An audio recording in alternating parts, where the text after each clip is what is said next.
विश्व के कोने कोने में यूट्यूब के माध्यम से हमसे गुरु मंत्र लेकर वैदिक परंपरा में आगे बढ़ने वाले मेरे प्रिय शिष्यों, सज्जन और सन्नारियों, महाभारत की कथा सुना रहा हूँ मैं आपको।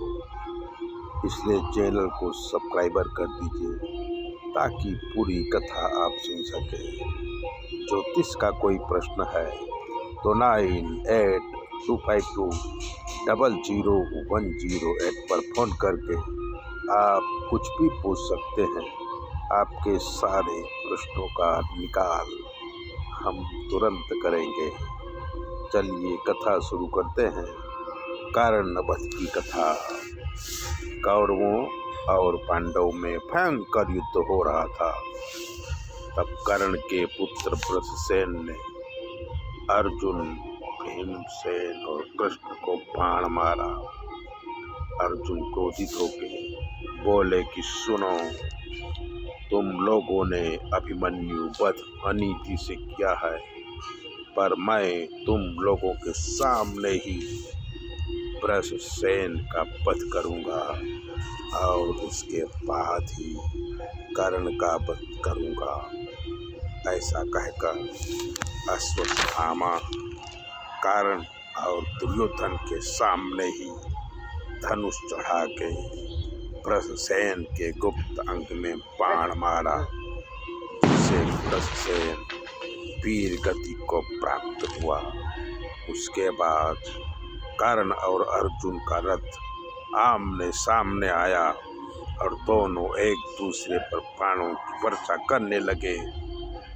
अर्जुन के द्वारा कौरव सेना के हजारों वीरों को मौत के घाट उतार दिया।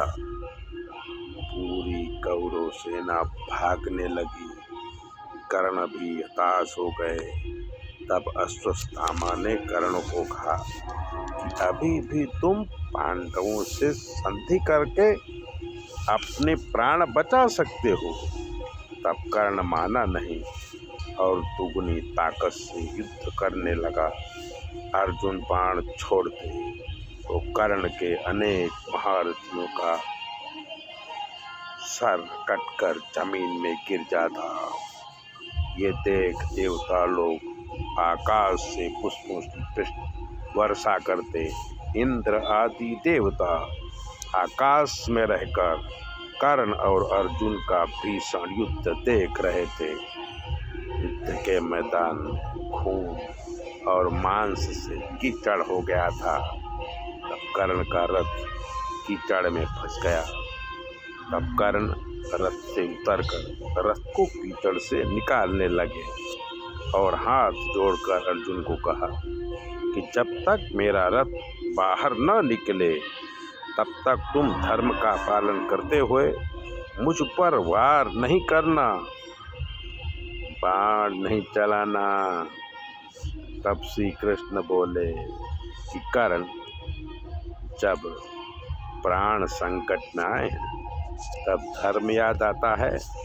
जिस समय रजस्वला द्रौपदी को सभा में खींचा जा रहा था और तुम वहीं पर बैठे देख रहे थे, तब तुम्हारा धर्म कहाँ गया था।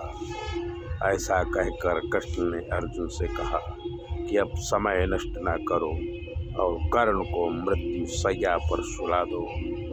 कौरव पक्ष के लोग भी कह रहे थे कि कर्ण का सिर काट कर हमें युद्ध से मुक्त करो। तब कर्ण ने अपने गांडीव धनुष पर इंद्र के द्वारा प्राप्त वज्रास्त्र का प्रयोग करके कर्ण का मस्तक काट डाले।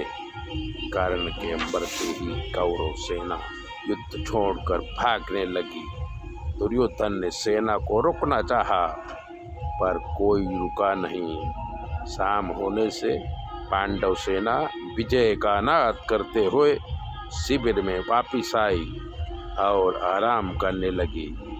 इसी कथा के साथ कर्ण पर्व पूरा होता है। मित्रों, आगे कथा आपको मैं बहुत शॉर्ट करके सुनाता हूँ, इसलिए चैनल को सब्सक्राइबर करिए तो महाभारत पूरा आपके ज्ञान में आ जाएगा।